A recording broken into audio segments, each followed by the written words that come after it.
Good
morning mga kagandang buhay. Buenos dias.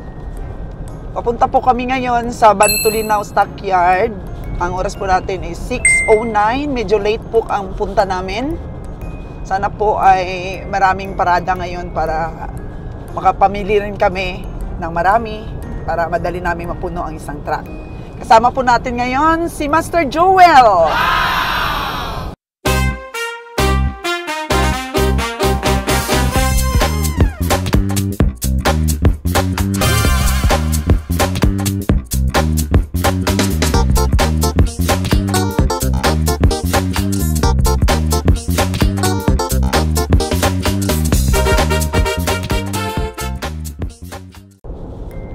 Good morning, Master Joel. Good morning, madam. Ayan. So, sinundo natin sa may cruising si Master Joel.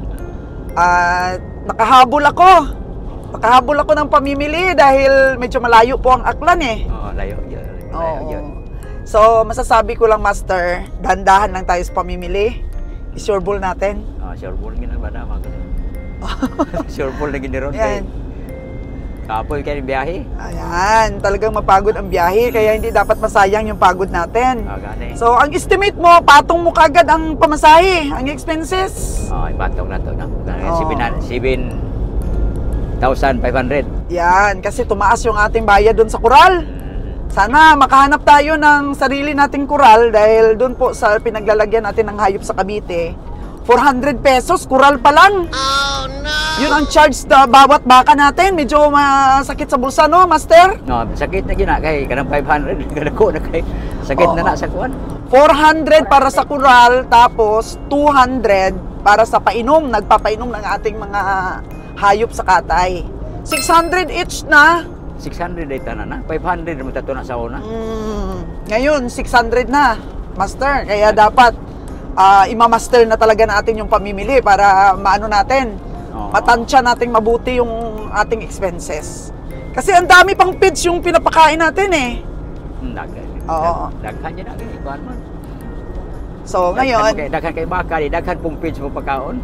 Yan, kailangan di maluswit, no, Master, no? Hintayin natin si Kabiyang Winnie. Iwan ko kung makapunta siya dito ngayon sa Bantulinaw Stockyard.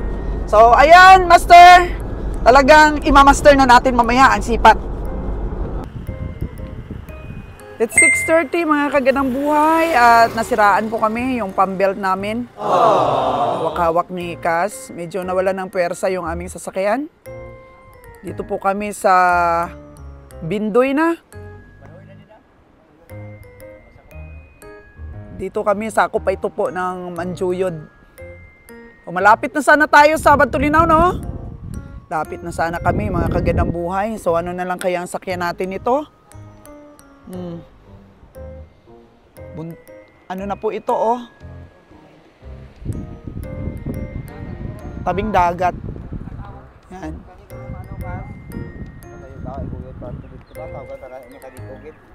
O batayan mo na lang si Danny.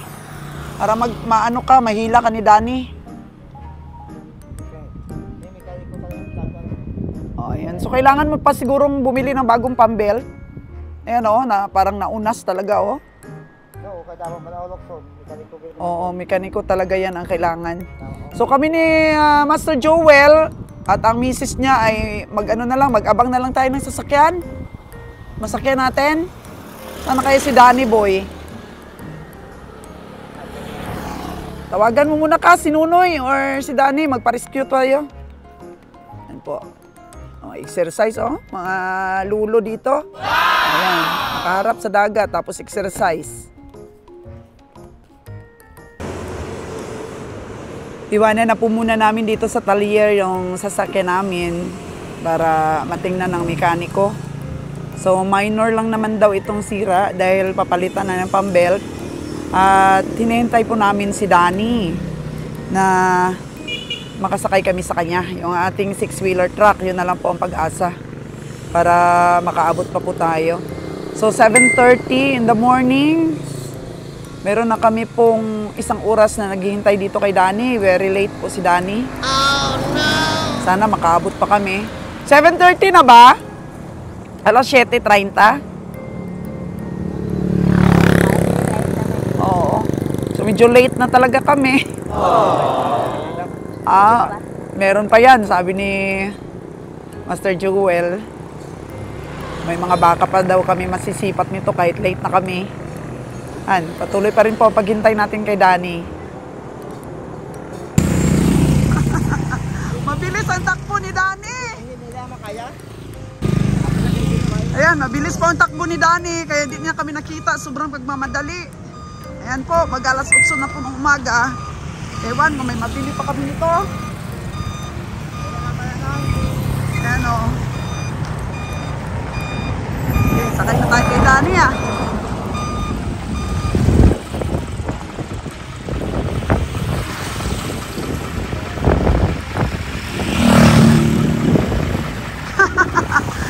Nasiraan tayo! Alas 8 na! Tayo sa ating forward. Ito yung kakarga natin. Dito daw sa solicitation ba? Kung man nga pre pag akin ako. Oo na. Okay. Let's go na, let's go! Ito po ang daan papunta ng Batulinaw Stockyard. Makikita po natin daming tapasiro dito ng tubo. Yan. Ito po yung trabaho, talagang pangunahing trabaho po ng mga tao dito sa Negros. Pagiging sakada. Mamaya baka may makita tayong mga kumpay dito, no? Ano kaya kung tratuhin natin to? Kaso lang wala pa naman tayo nga nabiling hayop kahit isa, pero meron nga pito si Master Joel Ayan yun na dati nakita nyo yung tao na yun kumakain sila. Kumpay! Naa? Inati pila buto? Pila! 20. Ano na ba tagpuan? Isang gatos, hindi man siguro na ano? Para balirabaw. Surabita? Sumita ka buto? Di ba kainin naman yan ng kahit na medyo matuyo siya? Bili na kaagad tayo ng 100? 100! 100 ka buto? 100 kabangan! 100! Isang 50 na daw? Kahit 50 lang! 50 na, 50! 50? Balik na mo, ano na? Sige, siguro sige. na, 50. Siguro 50. Siguro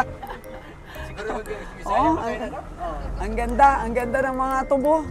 Kasi maraming mga subscriber nagsasabi wala naman daw sustansya ang tubo. Pero wala naman po kasi kami pakain sa mga baka namin. So pagpabusog lang po yan ang tubo. At syempre pang natin, pang supply sa ating mga baka. At ipi-feeds na lang para may sustansya, di ba? Kaya kasama pa po yun sa expenses natin. Dito po sa tinatawag nating pamasahe, all-in expenses, kasama pa po yun. Yung ginagas namin dito sa sakyan namin. Yung nasira po yung sakyan na Hilux natin. Yun, nag-iwan din tayo ng pera doon para pang bayad sa mekaniko at sa sira po na pambelt. Yan, medyo malayo pa po. Paloob-puluban ito at saka risky din po mga kaganang buhay na magbiyahe po tayo ng madilim pa dito. Actually po, dati daw sabi ng mga ibang komprador, Talagang napakadelikado po magbiyahe ng gabi pagpabundok. Pwede ka pong tambangan. Kaya itong pamimili po namin, napaka-risky ito. Yung kinikwento ko po mga kaginabuhay na hold upan na ranasan daw po ni Master Joel na ma-hold up siya. Oh, no! Paano ka ba na-hold up, Master Joel? Kuan ba turam do sa tong pito kuan ada. Ay, kung kayo naman pagpaayon lang yung kontakto. Oo. Kuan turam sa sa tong hirap turam do wala ko nalimot na ko. Mahigit na 10 taon. Sobra na. Sobra na. So paano ka na-hold up? Kuan Tinambangan ka bang sumasakay ka ng motor? kuan gani dam Mana ako sa sir dito mo ko sa sir ito ram na ulap. Sa sir mo giti. Dumaguete? Terminal C. Terminal mismo na-hold up ka pa? Wa lingaw pa kay sa una dam. Wala ba kuan? Ngit pa man. Kadlawon mo ko kuan. Kadlawon na. Ah. Ngit-ngit pa murag malas. Malas 4 kadlawon ka na. 4 a.m. Oh, pwede. So ano, Up. inano ka lang, tinulis, ang tawag niyan, inano ka ng kutsilyo, whatsoever. Kusil kita mo. Baril. Baril kita ko. Magkano pang pera mo nun? Kuan tunam nadala ito nam 1 oh 100. 118,000. Oh, 100. Binigay mo lahat? Puro tanan dam. Uy, sarili mong pera yun o may nagkapital lang sa'yo? Kuan dito siya kanang sa among amo to ubang ito, amo to. Sa Ako ba na to? Ako ba na mo ato na? Oh, yung ibang pera mo sa 18,000 na yon sa amo mo, sa'yo rin ang iba. Ayan. So, yun lang yung isang time na na-hold up ka o meron pa? Wala kanto lang. Yun Kanto lang. lang siya. Pero may nalaman ka rin mga iba na koprador na na-hold up din? Oh, dire si ini. Dito mismo sa Oh, din. papunta ng Bantulinaw. Oh. Oh, tingnan nyo mga kagandang buhay ang daan dito. Ayan, paalog-alog po tayo, napakahirap po. Wala ka po ditong ano ba, pag nakasasakyan ka, mahirap. Maabot ka talaga pag tambangan ka. So ano naman nangyari doon sa isang koprador? Na-stroke gani dam ang isang komprador namo natong na hold up dia sa kuan. Dire ini Bantulinaw. Oo. Na-stroke. Paano naman siya tinambangan? Na kuan Wanang kanang motor pag ikuha man itong pusil man sa pusil ang motor. Tinambangan yung motor. motor man sila. Tapos tumakbo pa siya. Oh, tumakbo sila paingon diri sa kuan police station. Panuan mo na siya kanang dili na siya kasulti dam murag na kuan siya. Na-stroke siya that time. Oh, na-stroke. hospital. Pero nakuha yung pera niya. Kuha 100,000 kung sa kuan. 100,000. Pero malaki pa yung dati. Ay, ako ito ba sa una? Murag million na rin po karon, murag ana na. So pagdating niya doon sa police station, di na siya makasalita. Di na ako na. Wala na, namatay siya. Wala gani, wala man. Pero suka siya dugo daw. So kasi, sige, ano to, gikulata? Ay, baka binugbog. Wala man pa. Manaratol na ginugat sa ram sa Karatel. Tapos trauma, siguro. Oo, trauma siya. Grabing daan, O, yan na, paakit na po tayo, mga kagandang buhay. So, yan po ang problema rin natin. Isang risk po yan ng isang behiro. So, kahit nung araw pa man, uso na talaga yung hold-upan. So, nag-ingat ka na after that? Nag-ingat ka na talaga? Kaya po, hindi talaga maganda magbiyahe tayo ng gabi. Wala na gani ko na mo papalito na ko nila ito pawa na jud ko mudras kwarta. Wala na, hindi na kayang Yan magdala. na sila. Utangin na lang. Oh, gani. Yun po. So, pero ngayon, maganda ng daan. Tsaka hindi na masyadong ngit-ngit. Oh, Hindi na kaya. masyadong madilim. Oh. Sa una daw, kuan kay ini mingaw pa walay pamalay pa din sa Wala una. pa. Oo, walang bahay dito dati sa mga tabing daan. Oh, wala. Napakahirap ito na pamunta ng pabundok talaga ito mga kagandang buhay, itong Bantulinaw Stockyard. Ayan. So, dapat lang talaga mag-ingat sa biyahe. Oh, wala man gid siya. Oo. Kaya kami po, di kami basta-basta nagbabiyahe na konti lang kami. Talagang marami kami at saka may mga po tayo. May convoy din po. Yan, medyo na-late lang si Danny ngayon dahil pinaayos pa niya yung sasakyan natin. Yung visor ba yung may kasi medyo mahulog po kasi ang visor namin. Na-late si Danny. Yan, pero most of the time, convoy po ang sasakyan namin. Medyo malayo pa. Lapli lang. Okay lang ito. Mahirap po kasi mga kagandang buhay. Maggagas po kami ng 2,000 dito sa forward namin. Tsaka 1,000 po doon sa aming Hilux. Yan po. So kung wala po kami mabili, ay Siyempre, hindi namin mababawi yung expenses namin. Kakain pa kami doon sa stockyard. Pero ganun po talaga. Kaya hindi po madali ang pagiging behiro. Kaya po sumisipat talaga kami ng may allowance din para makapatuloy kami sa pamimili. Di ba? Pag puro lugi, wala na. Wala na pang kaming Kayo, pangtustos. sige na, kapildi. Hindi naman tayo sige biyahe. Undang biyahe daw. Yes, mag-stop na tayo kasi Basta mo si kapildi. laging talo. Oo. Kaya sa sipat namin ni Master Joel, sinabihan ko na rin siya, talagang allowance sa loose weight, Oo. yan. Oo. Para may panalo ang biyahe natin.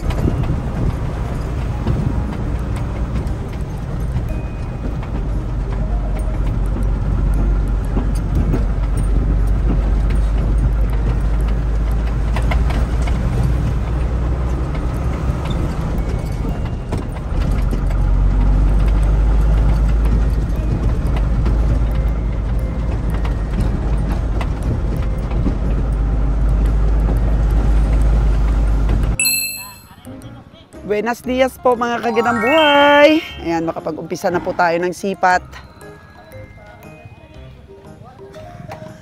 Ayan, nakikita natin. Ito, malaki oh. Minsan nakakaswerte ka talaga kahit malayo lang po itong Bantulinaw Stockyard na to, nakakaswerte ka.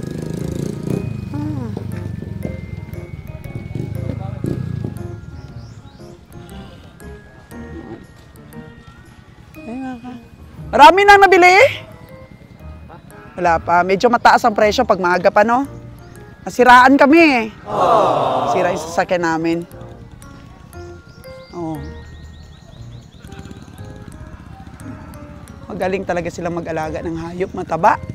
Morning, Dam. Good morning! Oh. Ganda, oh. Tingnan muna natin. Yan. Sana si Master Joel, kakain muna tayo. Master, kain muna tayo. Kain muna tayo, Master. Ha? Ano yan, binta mo?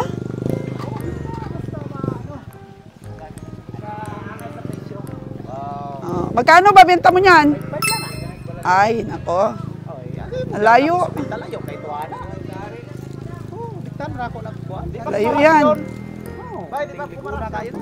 5-5 ligon nga ni, pero oh, payos ang buli oh. Ang 3.8 lang. Ha? 3.8. Ayaw. Kung itigayaga na Ayan na ang tingin ko eh. Kiraga po. Ito.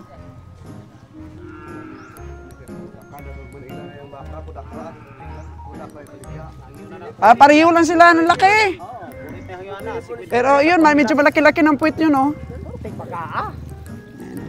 Mataba man. Ayan natin. Ayan natin po. Magkano ba benta mo niyan? Magkano? Magkano presyo mo? 4.9? 4.9 daw mga kagandang buhay. So pag 4.9, dapat 190 kilos siya. 190 kilos, bawi na kami spunan. Pag 4.9. Kung maka 190. Pero tingin ko dito, mga, yun lang, mga 38,000 lang yung sipat ko dito. 38,000. So, 45K siya maibenta. Yan. 145 lang tingin ko dito, 145 kilos. Ha? 145 kilos lang tingin ko. Yan, pag mag 49 kasi, dapat 190 kilos siya. Pero tingin ko dito, 145 kilos lang. Pagka sinuwerte, 150. Yan, pag maging 150 kilos siya, pwede pa siya sa 40 mil. Yan. Yan po ang analyzation natin. 40 kapin ang hangyo. Ang ano natin, tingin lang natin dito. Medyo malaki-laki naman ito eh. Malaki yung balikat nito compared doon. No? Yun naman, malaki ang puwet. Ha? Matanda na po. Oh, yun lang, tay. Yung sipat ko. Matanda. Yun lang. Matanda na. Ayaw? Ayaw dun sa sipat ko? Dagdag daw. Dagdag daw. 145 kilo? 145 kilos ang tingin ko. Bakit ilan ba tingin mo dyan? Ilang kilo ba? Hindi ko kaya magtingin sa Bakit tayo? Ilang kilo ba yung tingin mo sa ano mo? Pila ka kilo na sa imong tingin? Ha? 190 daw sa Ay, mahirap din kasi baka maluswit pa sa daan. Layo ng 190. Kasarapan na ito sa mga 50 kilos. Sige lang, wala namang pilitan eh. Maya, maaga pa naman, nagutom nga kami. Saan na kaya si Master? Kain muna kayo. Oo. Maliit talagang ang tingin. Pero ito, macho yung macho kasi hindi siya masyado nakainom. Nakainom pero hindi, tama lang ba? Natural lang, natural. Oo. So, ayan po yung ating estimate, mga kagandang buhay. Huwag po tayong padalos-dalos ng estimate. Kailangan po, mag-upisa po tayo sa mababang estimate. Actually, yung 38 na yon medyo kasagaran na talaga yun, di ba? Nakita mo? 145 kilos lang doon ang aking sipat. Kaya, ingat po tayo. Hanapin muna natin si Master. Ikutin muna po natin, mga kagandang buhay. Ikutin muna. Para bago po tayo makapag-decide na kakain na tayo dahil late po tayo. Hayaan natin si Master Joel na mamili. Tingnan natin mamaya yung sipat niya. Huwag mo mabili siya para po mapag-aralan ko rin. Matingnan ko po yung size at saka ako rin naman po ang tumitingin sa recovery po ng karne. Kaya mapapag-aralan ko. Oh, Boss Jojo, may gandang umaga. Nakabili ka na ba? Wala pa. So, nakalmusal na. Sobrang taas, no? Sobrang taas daw ng presyo, sabi ni Boss Jojo. So, tawhay-tawhay lang ta. Magkano sipat mo dyan? Kung ikaw sisipat. Kasi nasipat ko na yan eh. Ito. Hindi ka namimili ganyan kalaki? Pero halimbawa lang ikaw sisipat. Kasi yung sipat ko dyan, 38 eh. Sakto. Manipis kasi yung puwit niya. Sabi niya, natawaran na daw ng 40 plus. Sabi ko, sige, bigay mo nun sa nakatumawad. Gusto niyo ng 40 siguro. Sa akin, 38 lang. Pwede ba ngayon pa rin? Pwede pa, ha? Hanggang diretso na ang biyahe. Oo. Pero kung dyan lang muna, papundo pa diha. Oo, maluswit pa, no? Okay lang walang biyahe ito, madam. Ayos naman, pero hindi rin lagi panalo. Yung pamimilihan ni Kabeng Roger at saka ni Nalo nung nakaraan, talo eh. Talo ng 60K, pero maganda na lang, 60K lang. Minsan nga, natatalo kami, 200K. Bawi, no? Kaya ng, pero wala nang Pero kung sobra na 100, wala na. wala nang pang-maintenance. Wala nang pang-maintenance talaga. So, malalaki lang ba yun sa'yo na sinisipat? Okay lang? Ayaw mo na maliliit? Yung mga alagain po, madam. Oo. Maraming dala si Kabiyahing alagain ngayon, mga tig 120K, yung mga order lang sa kanya. Yun. Oo, yung mga ganador at saka yung mga pagawi ang lahi ba. Okay? So, as usual po mga kaganang buhay, makikita natin ditong area, puro alagain na naman. Puro alagain halos. Ganda rin ang alagain niya na to. Ganda rin. May lahi na. Na-upgrade na po ito. Magkano yan, Dong? Magkano? 43. Oh, di ba? 43. Maganda na rin lahi, oh. Na-upgrade na siya, na-upgrade na.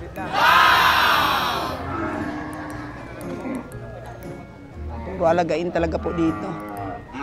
Yan ang mga baka. So, yaan lang natin si Master Nalo na tumawad-tawad. Tapos, kanina, tinawag ako ng isang hawiring, pinasipat. Yun lang po ang sipat natin. Ayan.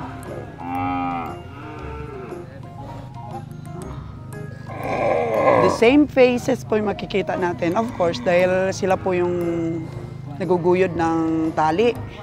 Mahawak ng tali po para mamursyento. Kita natin si Master. Master, kain muna tayo, Master. Kain muna tayo. Gutom na yata si misis mo. Kain muna tayo. O, sipat ka muna. Laki, oh. Laki nito, haba ng katawan, Dito po magkakakita ka na talaga ng mga upgraded na baka. Doong pinaman eh. Ay, naman dam. 7.5. Ikaw ning alaga gid, o. Ikaw ang farmers niyan, o. Tatawaran po ni Master. Iikutan ni Master. Haba ng katawan, Master. Pero manipis lang. Manipis ang katawan. No. Bidding, pinabiding na. Meron ang tumawad niyan? Meron ang tumawad? Magkano tawad?